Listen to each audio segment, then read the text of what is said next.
యేసు ప్రభు వారు ఒకసారి కుడివైపు ఉన్న గొర్రెలు ఎడం వైపు ఉన్న మేకల గురించి మాట్లాడతా ఇలా అంటారు.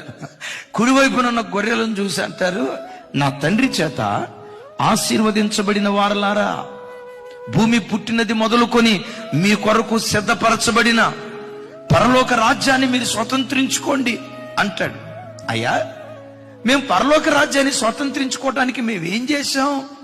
ప్రభు అక్కడ అంటాడు, నేను ఆకలిగా ఉంటిని, నాకు అన్నం పెట్టారు. నేను వస్త్రహీనుడిగా ఉంటిని, నాకు బట్టలిచ్చారు. రోగినయ్యున్నా చూడవచ్చారు.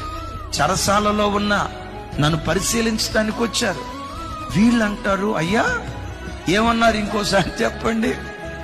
నేను ఆకలిగా ఉన్నా, నాకు అన్నం పెట్టారు. నేను దిగంబరిగా ఉన్నా, నాకు వస్త్రం ఇచ్చారని చెప్తా ఉంటే వాళ్ళు అన్నారు, అయ్యా మా ఇంటికి ఎప్పుడు వచ్చారు మీరు? మీకు మేము ఎప్పుడు భోజనం పెట్టాం?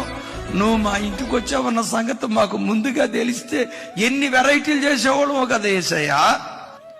ఎప్పుడు కనికరం కలిగి బ్రతుకు. మనుషుని పట్ల నువ్వు కనికరం చూపిస్తే నీ పట్ల దయగల దేవుడు కనికరం చూపించడం ప్రారంభిస్తాడు. నువ్వు కనికరం చూపిస్తే ఆఫ్టర్ ఆల్ విప్పేది నీ గుప్పెలు. ప్రభు అంటారు, ఈ చిన్నవారిలో ఒకరికి చేస్తే నాకు చేసినట్లే లెక్క.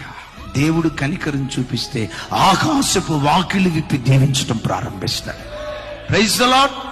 ఎప్పుడు క్రైస్తవ జనం కనికరం కలిగిన వారిగా ఉండాలి. నువ్వు బ్రతుకుతున్న కుటుంబంలో చుట్టూతా వ్యక్తులతో కనికరం, సంఘానికి వచ్చే ప్రజల మధ్యలో కనికరం, ఉద్యోగం చేసే చోట కనికరం, ప్రతి చోట కనికరం కలిగిన వ్యక్తులుగా దైవ సన్నిధిలో బ్రతుకుదుముగాక.